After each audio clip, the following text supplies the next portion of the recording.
কি গো জানো, রীতা বৌদি গো, এই যে পাশের বাড়ির যে রীতা বৌদি, ওর না কোমরে দেখলাম কালো একটা দাগ, মনে হয় ওটা জরুল, জানো তো? কি বড়, কেমন একটা লাগছে বাবা।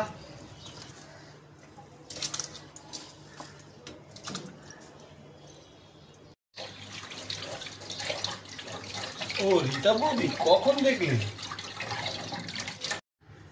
ও আমার কাছে শাড়ি পরতে এসেছিল না, ষষ্ঠীতে যাবে বলে, তখনই তো শাড়ি পরাতে গিয়ে তো দেখলাম। আরে না না, ওটা কালো দাগ নয়, ওটাকে বলে ট্যাটু। হ্যাঁ, দেখবে একটা বিষের উল্কি আছে ওতে, নিচের দিকটা কালো, এই লাল আর সবুজ রং দিয়ে একটা ডিজাইন করা আছে।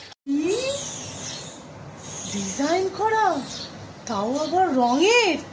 দাঁড়াও, তোমার কটা পিঠে ডিজাইন করি আমি। যাচ্ছি তোমাকে, যাচ্ছি।